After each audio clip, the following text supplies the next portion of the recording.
Hello दोस्तों, स्वागत है आप सभी का आज के सेशन में। आज हम लोग बात करने वाले हैं केमिस्ट्री का लेसन 1 चैप्टर 1 और ये क्लास 10th का जो हम लोग पढ़ रहे हैं। पिछले लेक्चर में हम लोगों ने इस चैप्टर के तमाम प्रकार की चीज़ों को डिस्कस किए थे और आज उससे आगे वाले सेशन को करने वाले हैं। तो इसमें हम लोग केमिस्ट्री चैप्टर 1 लेक्चर हमारा 2 होगा और ये क्लास 10th का केमिस्ट्री है। रासायनिक अभिक्रिया एवं समीकरण, केमिकल रिएक्शन एंड इक्वेशन जो चैप्टर चल रहा था हम लोगों को वहाँ तक पढ़ लिए थे और जहाँ से छूट गया था उसको हम लोग आज पूरी चैप्टर आज को क्लास में हम लोग समाप्त कर लेंगे। ठीक है, देखिए आपको पहला आज की टॉपिक हम पढ़ाएंगे, पूरा का पूरा रिएक्शन आपका आज समाप्त होने वाली है। ठीक है, जितने भी इसमें जो आपको पढ़ना है वो पूरा आज के सेशन में अंत हो जाने वाली है। सबसे पहले समझना आपको कि हम बताए थे कि कोई भी रिएक्शन लिखते हैं तो हम लोग तीर चिन्ह का प्रयोग करते हैं। प्रश्न पूछ लिया गया है कि बताइए अगर हम रिएक्शन करते हैं तो तीर चिन्ह को हम लोग क्यों उपयोग करते हैं। और ये भी प्रश्न पूछ लिया गया कि उन दोनों तरफ की जो परमाणु संख्या है उन्हें क्यों हम लोग इक्वल करते हैं, क्यों बराबर करते हैं। ये दोनों टॉपिक पहले हम लोग समझेंगे। तो सबसे पहले क्वेश्चन क्या है कि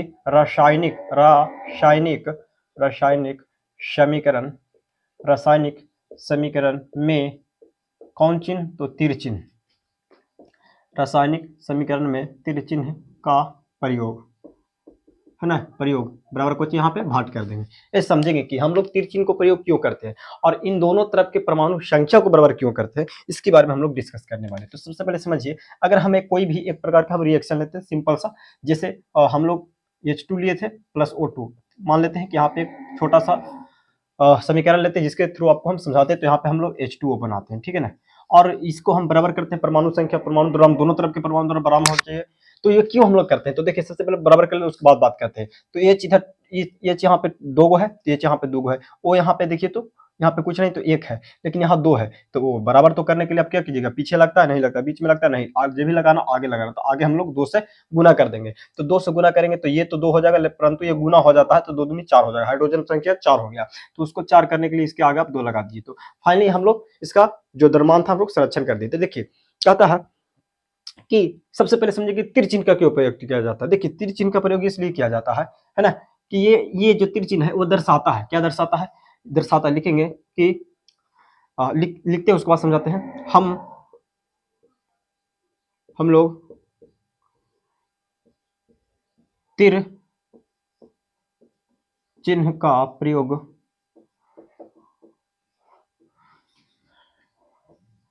इसलिए करते हैं ताकि हमें यह पता चल सके कि अभिक्रिया यानी रिएक्शन किस दिशा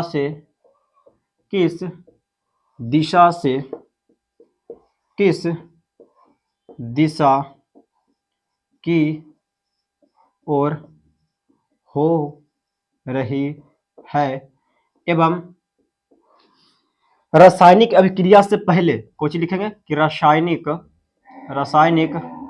अभिक्रिया से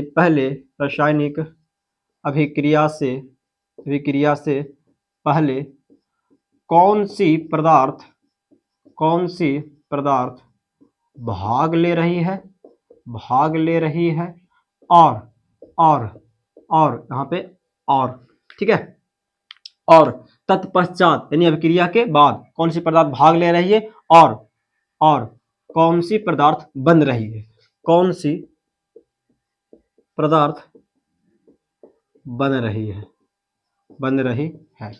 इसका हम लोग जानकार बन जाते हैं। क्यों, समझिएगा। हम यहाँ पे क्या लिखे बहुत बढ़िया से कि तीर चिन्ह का उपयोग क्यों करते हैं। देखिए तीर चिन्ह ये डायरेक्शन बताता है, दिशा बताता है कि अभिक्रिया किस से किस ओर हो रही है। तो ये आपको कंप्लीट हो गया कि तीर चिन्ह सबसे पहले अभिक्रिया को दर्शाता है और तीर चिन्ह से ये भी पता चलता है कि तीर चिन्ह के बाद वाला जो है वो बना जिसको हम लोग क्या कहते हैं, उत्पाद कहते हैं। क्या कहते हैं, उत्पाद कहते हैं, आपको याद रखना है। और जो इसके पहले था उसको क्या कहते हैं, उसको कहते क्या कहते हैं, अभिकारक कहते हैं, अभिकारक कहते हैं, जो इसमें भाग लेता है। अब भाग लेकर के जो बन जाता है उसको उत्पाद कहते हैं। तो यह सारी चीज हमको कौन बताता है, ये सारी पॉइंटेज हमको कौन बताने वाला है, वो तिरचिन्ह है। ये तिरचिन्ह एक तो डायरेक्शन बताता है, और दूसरा बात में क्या बोल देना है कि कौन सी पदार्थ भाग ले रही है और कौन सी पदार्थ बन रही है, ये हमको कौन बताता है, तो ये बताता है। ठीक है, अब समझिए संतुलित क्यों करते हैं। ठीक है, तो इसको अब कुछ नहीं, बस खाली याद रखना कि परमाणु द्रव्यमान संरक्षण के नियम को पालन करने के लिए, है ना, करने के लिए रासायनिक समीकरण को, किसको, रासायनिक समीकरण को संतुलित किया जाता है।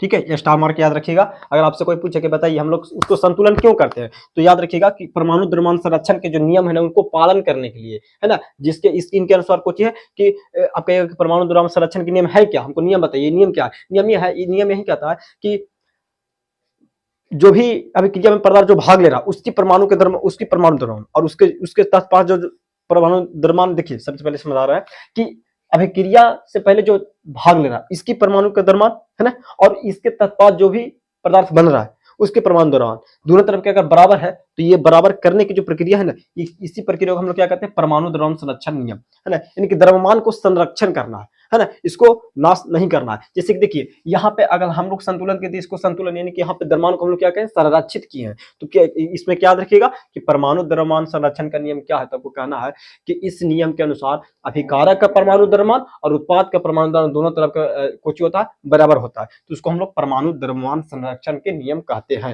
है ना। यहाँ पे मास का कोई इसमें लॉस नहीं करना है, यहाँ पे अपना दोनों तरफ की परमाणु संख्या अपने से बराबर कर, इसका द्रव्यमान आपस में खुद ब खुद बराबर हो जाता है। ये आपको जानना था, बहुत पॉइंट अच्छा था। इसके बाद हम लोग समझते हैं, अब समझिए आप इसी में आपसे एक छोटा सा प्रश्न पूछ लिया जाता है कि बताइए हम लोग समीकरण को संतुलित क्यों करते हैं। भैया क्वेश्चन में वही खाली घुला दिया, संतुलित इसलिए करते हैं ताकि परमाणु द्रव्यमान संरक्षण के नियम को पालन कर सके।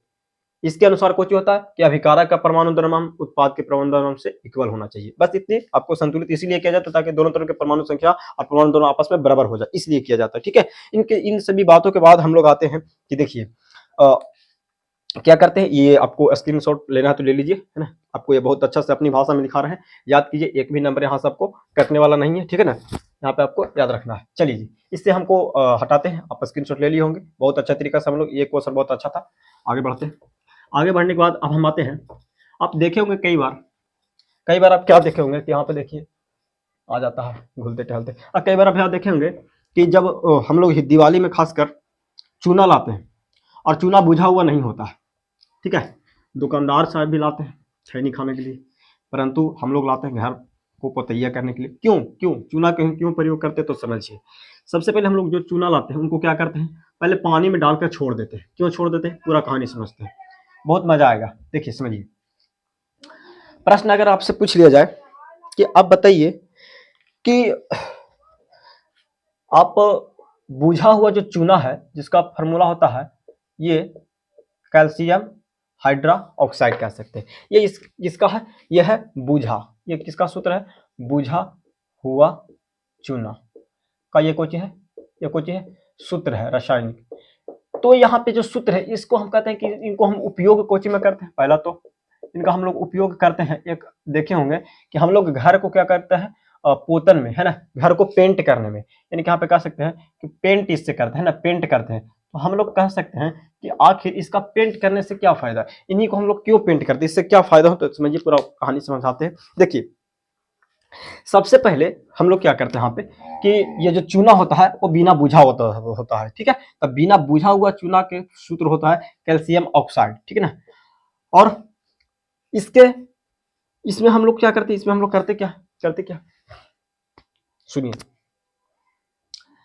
हम लोग बिना बुझा हुआ चूना लेते हैं सबसे पहले, अब बिना बुझा हुआ चूना को सबसे पहले बुझा देते हैं, ठीक है, सबसे पहले बुझा देते हैं। तो सबसे पहले बुझाने के लिए आप यहाँ पे क्या कीजिएगा, H2O डाल दीजिएगा, यानी जल डाल दीजिएगा। तो यहाँ पे ये बुझ जाएगा, ये क्या हो जाएगा, बुझ जाएगा, ये बुझ गया, या बुझा हुआ चूना होगा, जो यहाँ पे देख रहे हैं सेम चीज है। अब हम लोग क्या करेंगे, इसको सबसे पहले बुझा देंगे, क्योंकि बुझा कर ही हम लोग प्रिंट करेंगे। इसके बाद ये जो बुझा हुआ चूना है, ये बुझा हुआ चूना ये क्या करता है, यहाँ पे बुझा हुआ मान लो ये चूना है, और इसको ये जो है ना एक वायुमंडल के कार्बन डाइऑक्साइड से क्रिया करता है, यानी अभिक्रिया करता है, और ये CaCO3 बनाता है, CaCO3 बनाता है, जो एक प्रकार का संगमरमर है, संगमरमर का एक कोई चीज है, रासायनिक सूत्र है। ये क्या करता है कि संगमरमर देखेंगे बहुत चमकता है ना, चमकदार होता है। तो उसी प्रकार जो ये होता है ना, ये जो जब ये क्रिया करता है CO2 से, यानी कार्बन डाइऑक्साइड से, तो ये है ना संगमरमर का सूत्र होता है, संगमरमर के सूत्र से, तो संगमरमर के सूत्र से इसके जैसा व्यवहार भी करेगा, यानी इसी के समान वो चमकता है।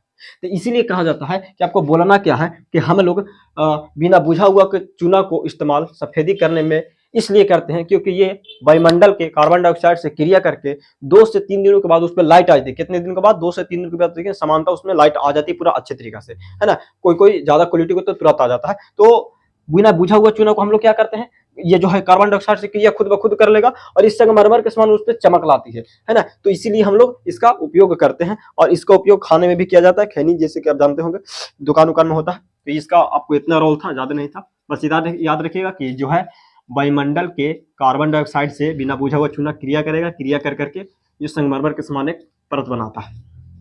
आगे चलते हैं। अब समझिए कि विस्थापन अभिक्रिया क्या है। अब आपको समझना है एक रिएक्शन की विस्थापन अभिक्रिया याद रखिएगा। अब क्या बताइए विस्थापन अभिक्रिया क्या है। विस्थापन अभिक्रिया समझिए। कहते हैं कि विस्थापन अभिक्रिया में क्या याद रखना है कि जब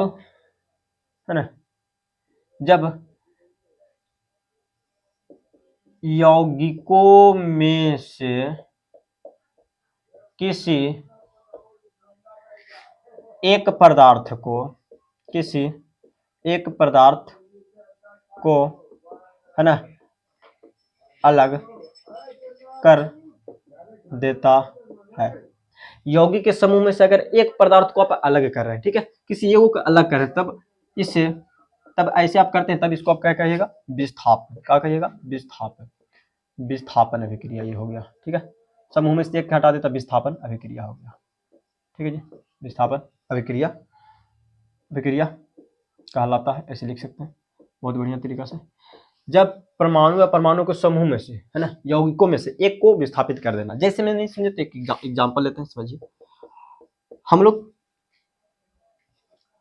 सपोज डेट मान लेते हैं कि मान लिया जाए कि कॉपर सल्फेट, ठीक है, कॉपर सल्फेट ले लिए, और यहाँ पे ले लिए Zn, ठीक है। तो ये अब Zn चल जाएगा सल्फेट के साथ और कॉपर को विभाजित कर देगा, यानी हो जाएगा ZnSO4 की जिंक सल्फाइड, और प्लस में यहाँ पे कुछ आ जाएगा Cu अलग हो जाएगा। देखिए तो यहाँ पे एक पहले से ये फिक्स था, मगर ये खुशहाल में कोई दूसरा कोई आया, एंट्री मार दिया और इसको भगा दिया। देखिए तो क्या था माहौल, यहाँ पे पहले से शिफ्ट था, दूसरा एंट्री मारा और जो पहले था उसको हटा दिया। तब ऐसे अभिक्रिया को हम लोग क्या कहेंगे कि विस्थापन हो गया, विस्थापित कर दिया, अलग कर दिया किसी एक को। अब आप समझिएगा, इसी में आपसे पूछता है डबल विस्थापन, यानी कि द्विविस्थापन क्या है, या देखिए कहीं भी दो प्रकार के होता है ना अभिक्रिया, यानी एक बार में दो काम हो तो उसको उभय बोला जाता है। तो आपको चाहे तो यहाँ से प्रश्न पूछ लिया जा सकता है, कि बताइए द्विविस्थापन अभिक्रिया, समझिएगा, चाहे तो आपसे पूछ लिया जाएगा द्विविस्थापन अभिक्रिया, या द्विविस्थापन अभिक्रिया पूछे, या उभय विस्थापन पूछे, या उभय विस्थापन अभिक्रिया पूछे। ठीक है, ये दोनों सेम है, समझिएगा। जब याद रखिएगा कि जब यौगिको आपस में आयन का अदली बदली कर लेगा, है ना, आयन अपना चेंज कर लेगा, प्लस वाला माइनस के साथ, माइनस वाला प्लस के साथ, तब ऐसे अभिक्रिया को हम लोग क्या कहेंगे, ऐसे अभिक्रिया को हम लोग कहेंगे कि ये विस्थापन है, द्विविस्थापन है, मैंने दोनों बदल जाएगा। आप समझिएगा, जैसे हम लोग NaCl ले लिए, ठीक है, और क्या ले लिए, NaCl प्लस में, और यहाँ पे NaCl के बाद ले लेते हैं KMnO4, ठीक है, KMnO4 ले सकते हैं। ठीक है, तो ये क्या करेगा, प्लस माइनस प्लस माइनस। ठीक है, प्लस वाला माइनस के साथ, माइनस वाला प्लस के साथ, यानी कि आयन का अपना चेंजिंग कर लेगा, प्लस वाले माइनस वाले के साथ। ठीक है, और ये जो प्लस है वो माइनस वाले साथ। और देखिए हम ले NaOH।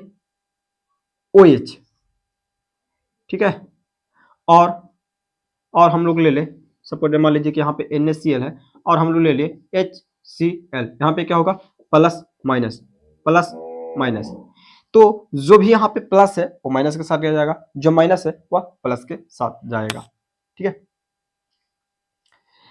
ये वाला प्लस जो है इसी के साथ चला जाएगा, ये वाला जो माइनस है वो इसके साथ चला जाएगा, यानी कि NaCl और प्लस में यहाँ पे कुछ हो जाएगा, यहाँ पे NaCl और बचेगा HCl। इस प्रकार से यहाँ पे देख रहे हैं आप कि आयन है, आयन किसे कहते हैं, अब ये देख रहे हैं यहाँ पे, इस पे आयन है, एक पे प्लस है, एक पे माइनस है, एक पे प्लस है, तो आयन अपना बंद कर रहा है। देखिए प्लस था वो माइनस के साथ जा रहा है, जो माइनस है वो प्लस के साथ जा रहा है। और देखिए और भी आपको कॉन्सेप्ट क्लियर करने के लिए एग्जांपल देते हैं कि द्वि विस्थापन में क्या रखना, अपने आयनों का अदला बदली कर ले तो उसको हम लोग द्वि विस्थापन में रखेंगे। ठीक है ना, जैसे K2SO4 ले लिए। ठीक है, K2SO4 ले लिए और हम लोग है ना NaOH ले लिए। ठीक है जी, तो देखिए यहाँ पे प्लस है माइनस है, आगे प्लस होता है पीछे माइनस होता है, तो अगलका का संबंध ये इसके साथ चल जाएगा, यानी कि KOH हो जाएगा। और उसके बाद ये जो Na है प्लस है और ये माइनस, यानी कि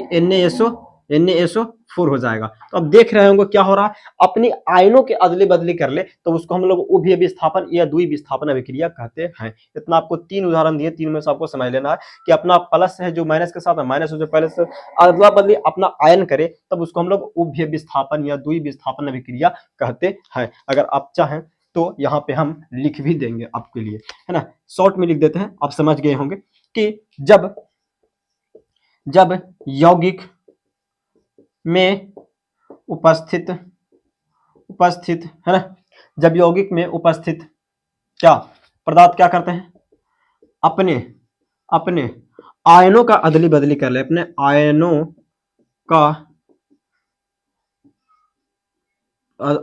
अदली है ना, अदली बदली कर लेते हैं। तो इस प्रकार के अभिक्रिया को हम लोग क्या कहते हैं, उभय विस्थापन या द्वि विस्थापन अभिक्रिया कहते हैं। आपको समझ में आ गया होगा, आगे बढ़ते हैं। इसके बाद हम लोग आते हैं तो हमारा पढ़ना होता है ऊष्माक्षेपी एवं ऊष्माशोषी अभिक्रिया क्या है। ऊष्माक्षेपी एवं ऊष्माशोषी अभिक्रिया क्या है, बहुत जल्दी पढ़ेंगे। ठीक है, सेशन ज्यादा लंबा ना हो और जिसमें हम लोग छोटे छोटे धीरे धीरे कर करके पूरा साइंस पूरा मैथ कवर करेंगे इसी चैनल पर। अगर आप 2024 में बोर्ड एग्जाम देने वाले हैं तो कोई टेंशन नहीं लेना है। ठीक है, अच्छे तरीके से पढ़ लेंगे हम लोग, बहुत ही मेडिकल तरीका से। अब ये ऊष्माक्षेपी और ऊष्माशोषी। ठीक है, अब हम लोग हेडिंग क्या लगाएंगे, पहला ऊष्माक्षेपी, ठीक है, और दूसरा हम लोग पढ़ना है ऊष्माशोषी। ठीक है, ऊष्माशोषी समझिए, याद रखना कि वैसी रासायनिक अभिक्रिया, क्या देखिएगा कि वैसी रासायनिक अभिक्रिया जिसमें क्या ऊष्मा का निर्माण होता है, निर्माण होता है ना, उसे क्या कहते हैं, उसे ऊष्माक्षेपी कहते हैं, उसे कुछ कहते हैं ऊष्माक्षेपी अभिक्रिया कहते हैं। शॉर्ट में अभिक्रिया लिख लीजिएगा कहते हैं। जैसे में देख लीजिए, अगर हम लोग क्या करें, काली चूना ले, काली चूना का सूत्र है, इसमें हम लोग जल डाल दें तो ये क्या करेगा, ये बुझ जाएगा। सबसे पहले तो ये बुझ जाएगा, बुझा हुआ चूना का सूत्र लिख दो। अब प्लस में ये क्या करेगा, ऊष्मा देने लगेगा। देखोगे अगर चूना में कभी जल डाल के देखिएगा तो वो खौलने लगता है, जैसे हम लोग खौलाते हैं पानी उसी तरह से, यानी कि ऊष्मा देने लगता है। किसको लोग ऊष्मा, हम इसको कुछ कहेंगे ऊष्मा, ये छेपी होगा, मैंने ऊष्मा का निर्माण करे। जब भी अभिक्रिया में ऊष्मा का निर्माण हो जिसको ऊष्मा हम लोग छेपी कहेंगे, यानी ऊष्मा का निर्माण हो रहा है। उसके बाद ऊष्माशोषी मतलब शोषण करना। ये क्या करेगा, अभिक्रिया के दौरान ऊष्मा को शोषण कर लेगा, है ना, अभिक्रिया के दौरान ऊष्मा क्या कर लेगा, शोषण कर लेगा। यानी कि वैसी रासायनिक अभिक्रिया जिसमें है ना, ऊष्मा का ऊष्मा का शोषण होता है, शोषण होता है। जैसे हम लोग N2 ले लें और प्लस में H2 ले लें तो NH3 हो जाएगा, NH3 हो जाएगा, माइनस में यहाँ पे क्या आ जाएगा, ऊष्मा। ये ऊष्मा का क्या करेगा, अमोनिया शोषण करेगा, है ना। जैसे N2 और प्लस में O2, है ना, तो NO2 आ जाएगा, NO2 आ जाएगा। तो NO2 यहाँ पे आ जाएगा, इसका आगे 2 लगा सकते, तो ये भी क्या करेगा, ऊष्मा शोषण करेगा, ऊष्मा के क्या करेगा, शोषित कर लेगा, है ना। ये सब क्या है, ऊष्मा का शोषण करने वाला। तो आपको फाइनली क्या याद रखना है कि वैसी दो रासायनिक अभिक्रिया, पहला में याद रखना ऊष्मा क्षेपी, दूसरा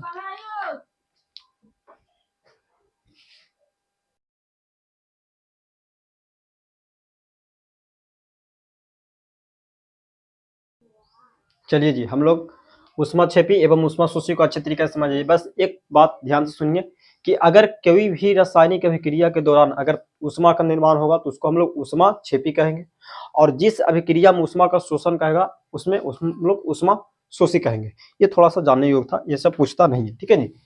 तो चलिए आगे हम लोग बढ़ते हैं। ये सब के बाद हम लोग आते हैं अपने टॉपिक, आगे है आपको जानना उदासीनीकरण अभिक्रिया और प्रकाश, यानी कि यहाँ पे प्रकाश रासायनिक अभिक्रिया क्या है। ये दोनों अभिक्रिया बहुत ही इंपॉर्टेंट है, कई बार पूछ लिया गया है। उदासीनीकरण और एक क्या है, प्रकाश रासायनिक अभिक्रिया। प्रकाश रासायनिक अभिक्रिया जो पेड़ पौधा करता है, उदासीनीकरण अम्ल भस्म लवण पढ़ना है, चैप्टर सेकंड वाला थोड़ा सा इसमें दे देता है, क्वेश्चन भी पूछ दिया गया है कि बताइए जी, क्या बताइए कि उदासीनीकरण क्या है। क्वेश्चन है कि उदासीनीकरण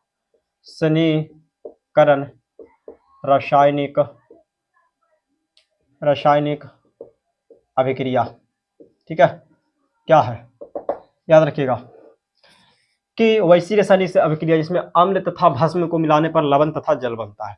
वैसी रासायनिक अभिक्रिया जिसमें अम्ल तथा भस्म, है ना, को मिलाने पर, है ना, मिलाने पर लवण तथा जल बनता है। क्या बनता है, जल बनता है। तो वैसी अभिक्रिया को हम लोग क्या कहेंगे, उदासीनीकरण। जैसे देख लीजिए यहाँ पे कौची कहा है, यहाँ पे अम्ल, तो एक हम लोग अम्ल ले लिए, HCl एक अम्ल है, हाइड्रोक्लोरिक अम्ल, और उसके बाद कहा भस्म, तो हमने NaOH ले लिया, ठीक है। देखिए ध्यान से, NaOH एक भस्म है। अब देखिए तो प्लस माइनस होता है, फिर प्लस फिर माइनस होता है, तो अपना आयन के चेंज कीजिए, यानी प्लस वाला जाएगा माइनस के साथ, प्लस वाला किसके साथ जाएगा, माइनस वाले के साथ, और माइनस वाला किसके साथ जाएगा, प्लस वाले के साथ, ठीक है। प्लस वाला माइनस के साथ, माइनस वाला प्लस के साथ, ये जाएगा इसके साथ, ये जाएगा इसके साथ, यानी कि आगे वाला आगे, पीछे वाला पीछे, यानी कि बन जाएगा यहाँ पे NaCl प्लस में H2O। तो ये जो अभिक्रिया हुआ, देखिए तो हमने क्या लिखा था, अम्ल, तो एक अम्ल लिया, ठीक है, उसके बाद कहा भस्म, तो एक भस्म लिया, बनाने पर क्या बना, लवण, तो ये लवण है, ये क्या है, लवण है, ये लवण है, और ये आपका क्या है, जल है, ये आपका क्या है, जल है। तो क्या याद रखिएगा कि वैसी रासायनिक अभिक्रिया जिसमें अम्ल तथा भस्म को मिलाने पर लवण तथा जल बनता है, वैसी अभिक्रिया को उदासीनीकरण अभिक्रिया कहते हैं। आपका 2 नंबर में पूछा जाता है। अगला है कि प्रकाश रासायनिक अभिक्रिया क्या है, कौन सी अभिक्रिया, तो प्रकाश रासायनिक अभिक्रिया क्या है। तो प्रकाश रासायनिक अभिक्रिया क्या है, तो कहता है कि पेड़ पौधे को, है ना, पेड़ पौधे को प्रकाश की उपस्थिति में, क्या लिखेगा कि पेड़ पौधों को प्रकाश की उपस्थिति में, किसकी उपस्थिति में, तो प्रकाश की उपस्थिति में, है ना, पेड़ पौधों को प्रकाश की उपस्थिति में क्रिया, यानी कि अभिक्रिया करने के क्रिया जो है ना, क्रिया को हम लोग क्या कहते हैं, क्रिया को हम लोग क्या कहते हैं, तो यहाँ पे प्रकाश रासायनिक अभिक्रिया कहते हैं, प्रकाश रासायनिक अभिक्रिया कहते हैं, क्रिया कहते हैं।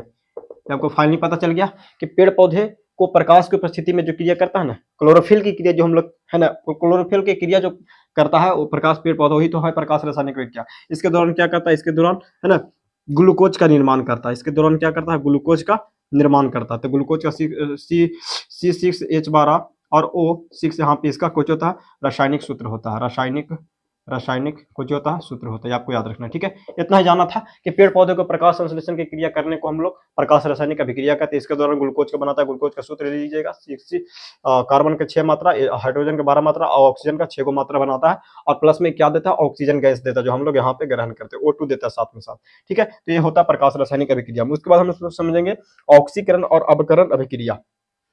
इसके बाद समझेंगे ऑक्सीकरण और अवकरण अभिक्रिया क्या है, समझिए, बहुत अच्छा है टॉपिक ऑक्सीकरण और अवकरण।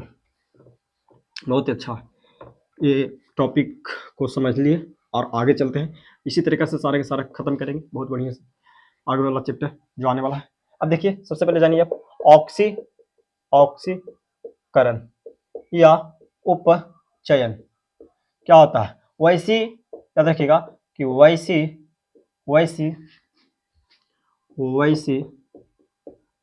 रासायनिक अभिक्रिया जिसमें ऑक्सीजन का क्या होता है, योग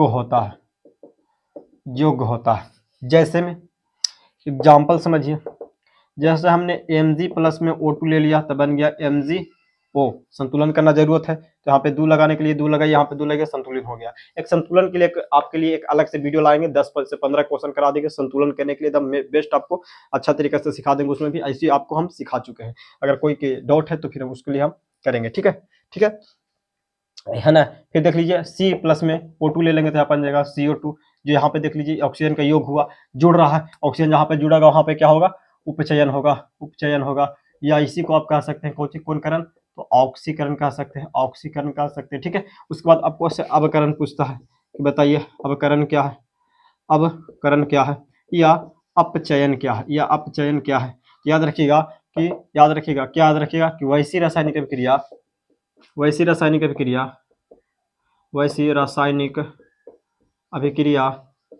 है ना, वैसी रासायनिक अभिक्रिया जिसमें क्या होता है, हाइड्रोजन का यहाँ पे क्या होते हैं, योग होता है। जहाँ पे हाइड्रोजन का योग होगा वहां पे हम लोग क्या कहेंगे कि ये जो अभिक्रिया हो रहा है ना वो अवकरण है। यानी कि H2+ में यहाँ पे देख लीजिए H ले लें और प्लस में Cl2 ले लेंगे, इनके HCl बनेगा।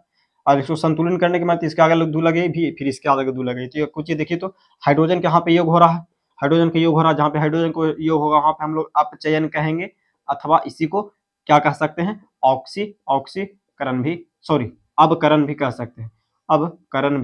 सकते हैं। ठीक है। तो ये 2 कॉन्सेप्ट था। इसके बाद हम लोग जानते हैं कि बताइए दहन पदार्थ क्या है, अदहन पदार्थ क्या है, और ज्वलन पदार्थ क्या, ज्वलन ताप क्या है, ये सब के क्वेश्चन पूछता है कई बार। ठीक है,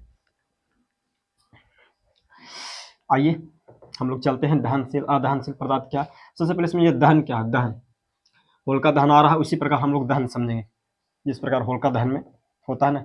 तो होलिका दहन में हम लोग देखे होंगे, बहुत सारी बात बताएंगे। देखिए सबसे पहले कहता है दहनशील पदार्थ, अदहनशील पदार्थ और ज्वलन ताप। सबसे पहला पॉइंट इसमें पढ़ना आपको कि दहनशील पदार्थ। ठीक है, दहनशील पदार्थ, दहन कहने का मतलब कि वैसी पदार्थ जो जल सके, उसको हम कहेंगे दहनशील पदार्थ।